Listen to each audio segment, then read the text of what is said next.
یسمعو میں بھی تسمعو میں بھی، یسمعانی تسمعانی نون پہ ختم ہو رہے ہیں، یسمعون، اور آپ دیکھ سکتے ہیں آگے بھی اس کی یسمعو کی مزید گردان مخاطب کے لیے تسمعو تسمعین تسمعانی اور تسمعون.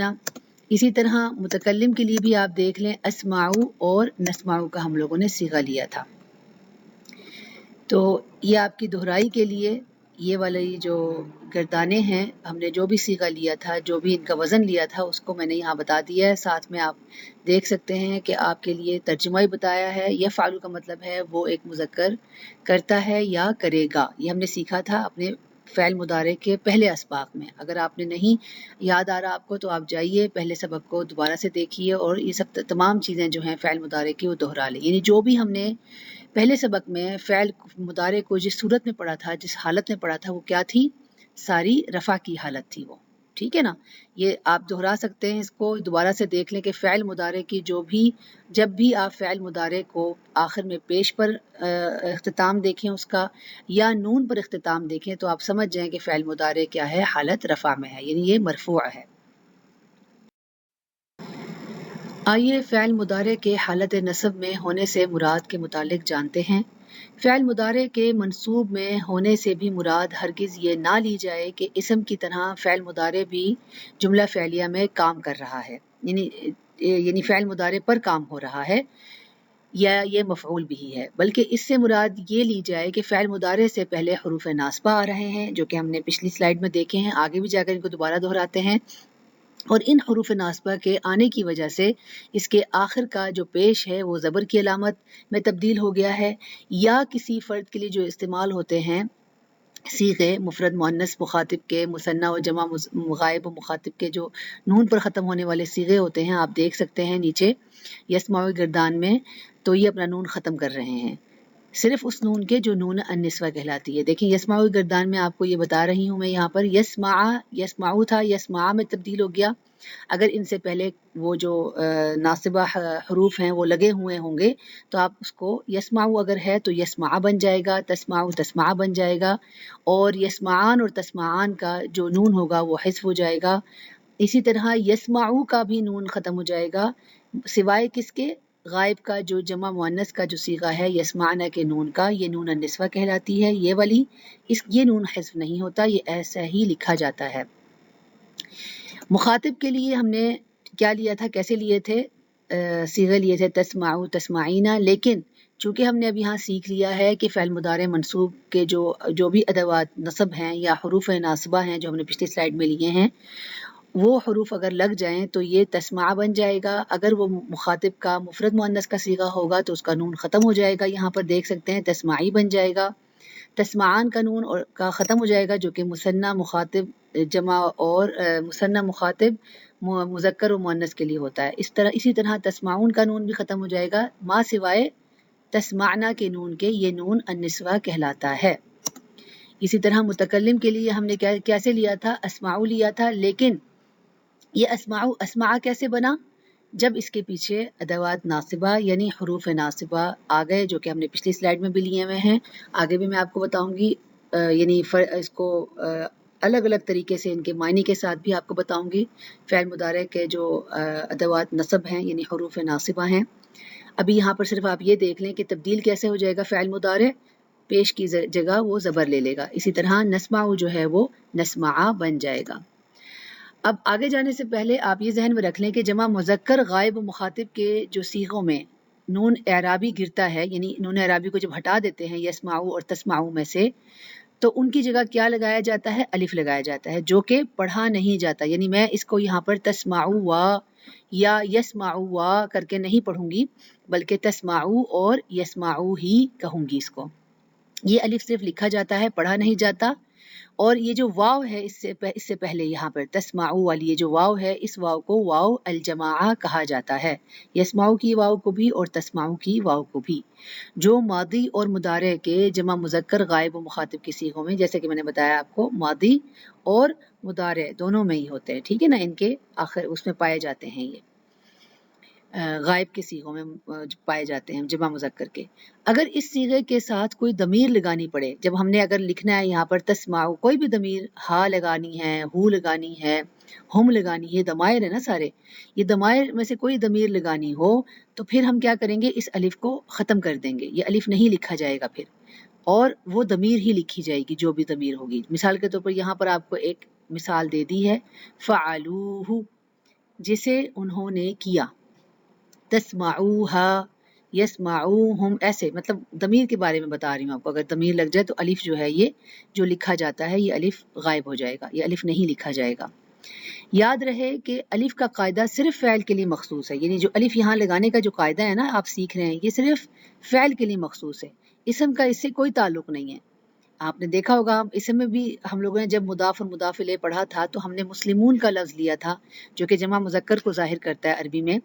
اس میں بھی نون ہوتا ہے، یعنی واو نون لگاتے ہیں نا ہم جو، تو وہ واو نون جو ہے وہ مسلمون میں بھی تو ہے، لیکن وہ اسم ہے مسلمون، جمع مذکر کو کہتے ہیں، بہت سارے مسلمانوں کا مطلب ہوتا ہے مسلمون سے.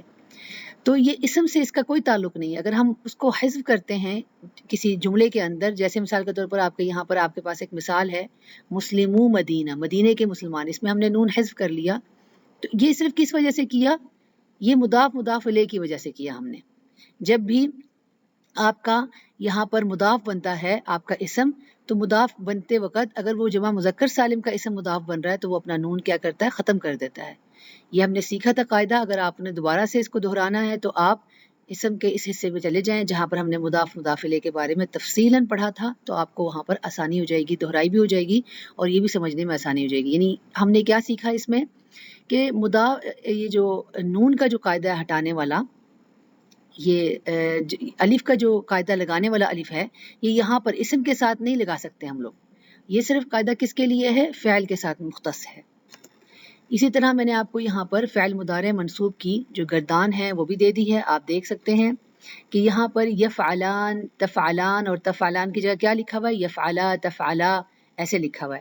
اور جہاں جمع کی بات ہو رہی ہے وہاں پہ یفعلو الف کے ساتھ لکھا ہے، تفعلو، جیسا کہ میں نے آپ کو یہاں پر یسماوی گردان میں بتایا، اسی طرح یہاں میں نے آپ کو مینشن کر دیا ہے کہ یہ اس طرح لکھے جائیں گے، لیکن نون النسوہ جو ہے تفعلنا اور یفعلنا کے آخر میں وہ برقرار رہے گی. جیسا کہ ہم نے پچھلے سبق میں جانا کہ فعل مضارع کو حالت نصب دینے والے حروف کو کیا نواصب المضارع کہتے ہیں، یعنی مضارع کو نصب کی حالت دینے والے، اور انہیں آپ سامنے کی شکل سے ایک مرتبہ پھر سے دہرا سکتے ہیں. نواصب المضارع ایسے حروف جو فعل مضارع سے پہلے آتے ہیں اور اس فعل کو یعنی فعل مضارع کو حالت نصب میں لے جاتے ہیں، منصوب کر دیتے ہیں. یہ کون کون سے حروف ہیں، لن جن کے معنی ہیں ہرگز نہیں، ان جس کے معنی ہیں کہ، اذن یا اذن، دونوں کو اس طرح لکھ سکتے ہیں، اذن یا اذن، اس دونوں کا مطلب ہے جب تو، اور کئی کا مطلب ہے تاکہ، حتی اس سے مراد ہے یہاں تک کہ، اور لی لام کے نیچے جو کسرہ ہے اس سے مراد ہے تاکہ، یہ لام جو ہے تاکہ کے معنی دینے والا لام ہے. مثالیں آپ دیکھ سکتے ہیں، لن یفعل، وہ ہرگز نہیں کرے گا، اذن تفرحوا، تب تو تم خوش ہو جاؤ گے، امرتہ ان یذهب، میں نے اسے حکم دیا کہ وہ جائے. آپ دیکھ سکتے ہیں یہ ایک مائنڈ میپ ہے. ابھی ہم نے صرف کیا یاد کرنا ہے، حروف ناصبہ، ان کے معنی یاد کر لیں، حروف ناصبہ یاد کر لیں، اور وہ جو تبدیلی دیتے ہیں فعل مضارع کو یہ ہم نے سیکھا ہے یہاں تک، اور کیا تبدیلی دیتے ہیں وہ یاد کر لیں آپ. آئیے اس مختصر سی مشق کے ذریعے اپنے جو بھی پڑھا ہے اسے دہرا لیتے ہیں. مندرجہ ذیل افعال مضارعہ میں سے مرفوع اور منصوب کو علیحدہ کریں.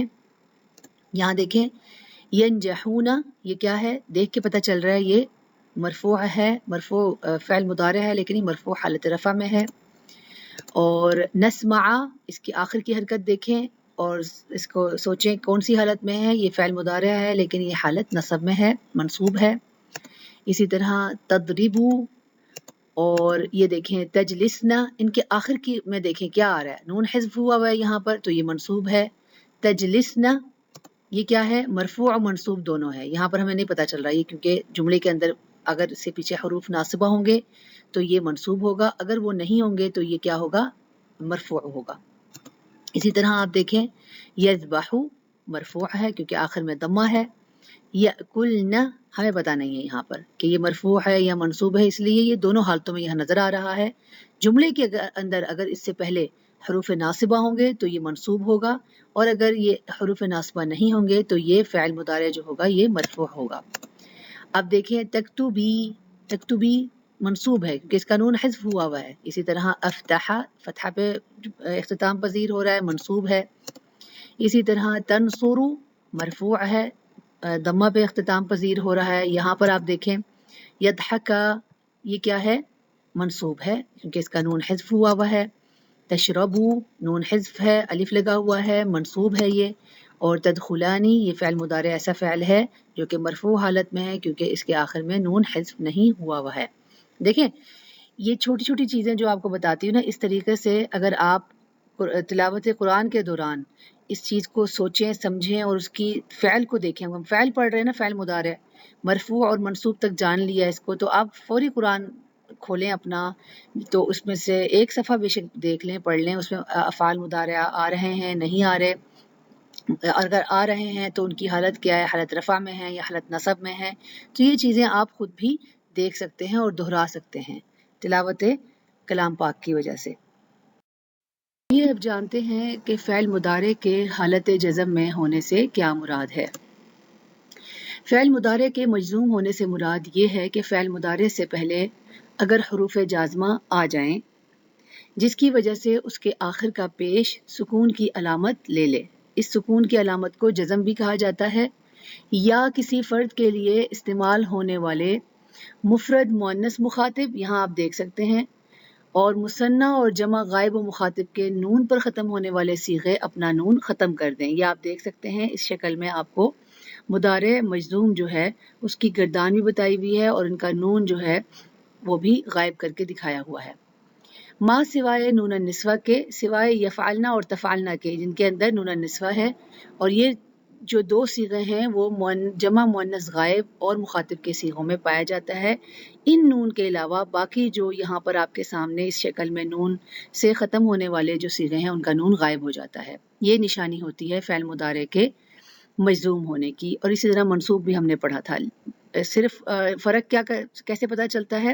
جملے کے اندر حروف جازمہ اور حروف ناصبہ جو ہوتی ہیں ان کو یاد کر لیں، اور اگر ان سے پہلے جو بھی آ رہا ہوگا، اگر ناصبہ کے حروف آ رہے ہوں گے تو وہ فعل مضارع منصوب ہوگا، اور اگر جازمہ کے حروف یہاں آ رہے ہوں گے تو وہ فعل مضارع مجزوم ہوگا۔ آپ یہاں دیکھ سکتے ہیں اسی طرح میں نے یہاں پر فعل مضارع یسمع کی گردان بھی آپ کو دے دی ہے کہ فعل مضارع مجزوم کی صورت میں یسمع جو ہے فعل مضارع یسمعو وہ کیسے تبدیل ہو جائے گا۔ غائب کے لیے یسمع تسمع، دیکھیں یہاں پر یہ کیا ہے، جزم لے رہا ہے، سکون کی علامت لے رہا ہے، اور یسمع تسمع یسمعو یہاں پر ہوگا یسمعنا، ایسے ہی ہوگا۔ اسی طرح مخاطب کے لیے بھی آپ دیکھ سکتے ہیں تسمع تسمعی، یہاں کا نون بھی غائب ہو گیا، تسمع تسمع یہ مخاطب کے صیغے ہیں مثنیٰ کے لیے، مثنیٰ مذکر مثنیٰ مؤنث کے لیے، اور تسمعو یہاں پر ان کا نون غائب ہو چکا ہے، اور تسمعنا کا نون النسوہ جو ہے وہ برقرار ہے۔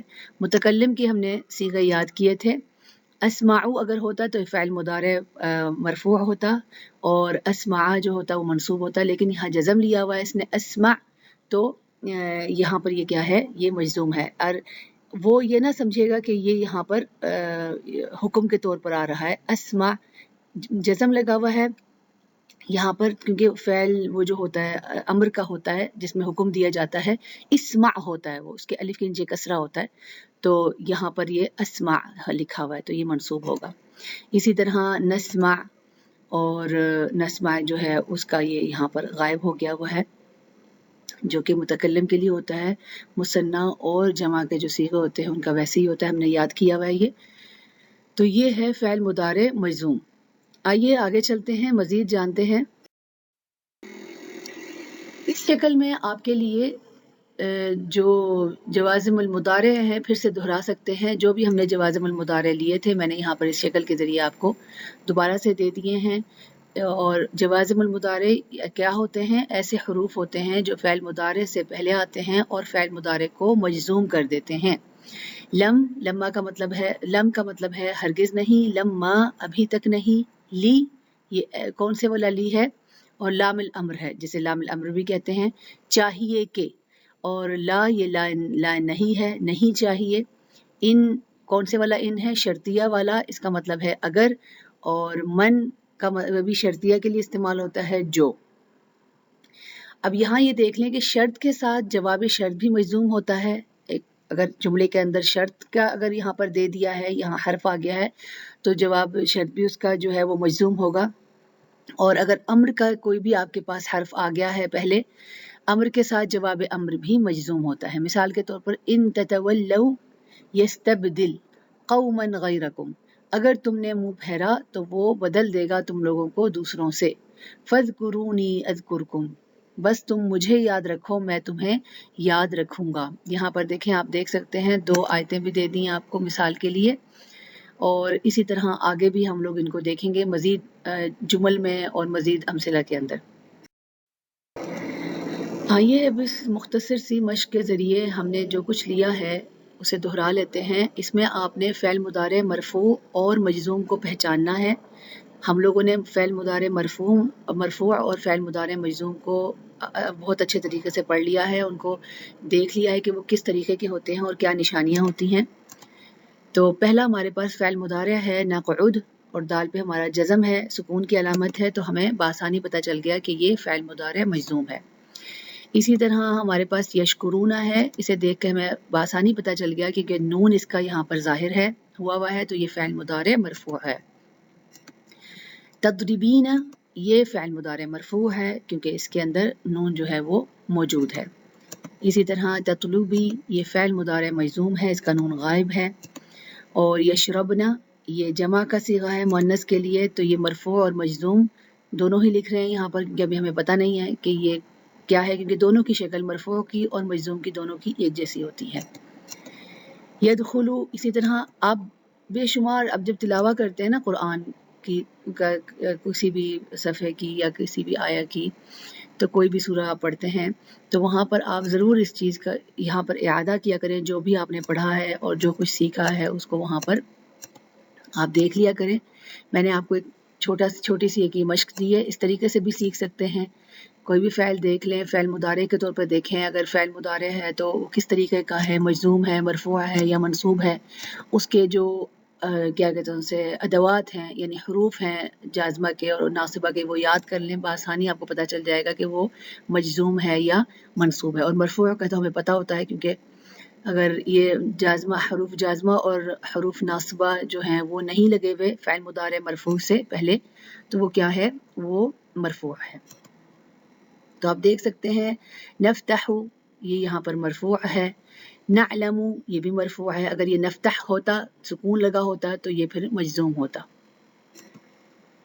فعل مضارع کی منصوب شکل بھی مجزوم افعال جیسی ہی ہوتی ہے جب تک جملے میں اس کے حروف واضح نہ ہو، یعنی اگر میں اس کو یہاں پر کہوں، یہاں پر نہیں کیونکہ یہاں تو جزم لگا ہوا ہے، یہاں پر اگر میں جیسے کہ میں نے آپ کو بتایا ہے کہ یشربنا، یہ یہاں پر اس کی مجزوم حالت بھی ہے، سوائے اس یہ سکون کی علامت کے، اگر سکون لگا ہوا ہے تو آپ دیکھ سکتے ہیں کہ سکون کی وجہ سے تو ہمیں سمجھ آ گیا کہ یہ مجزوم ہے، لیکن اگر یہاں پہ میں کروں یدخلو تو یہ مجزوم اور منصوب دونوں ہی ہو سکتا ہے۔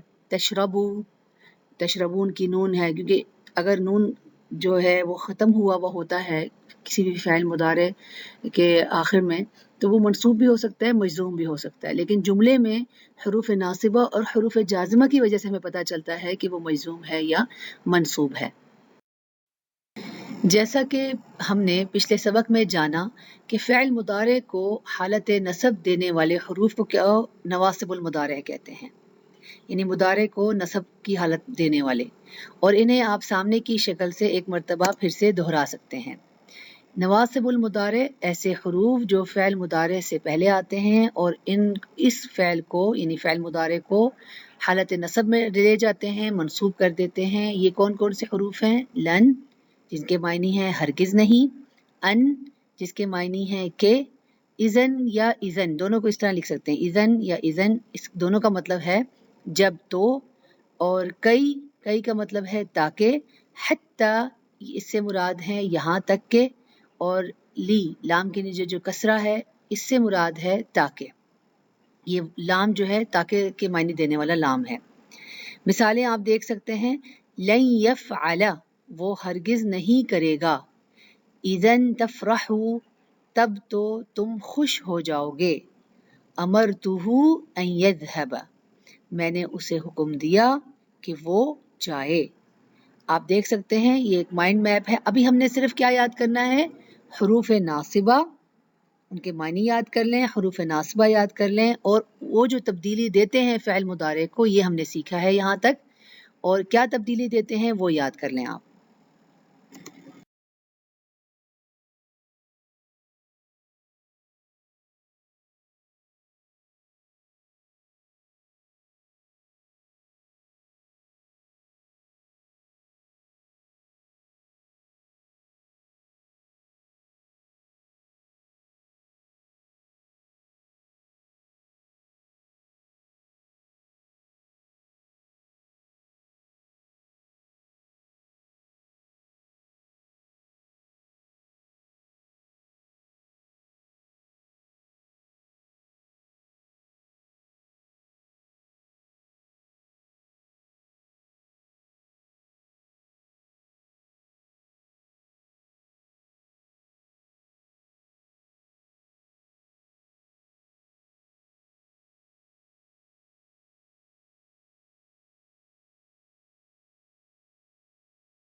عزیز طلبہ و طالبات، آج کا سبق یہیں تک تھا۔ اس سبق کے ساتھ ہی ہمارے درس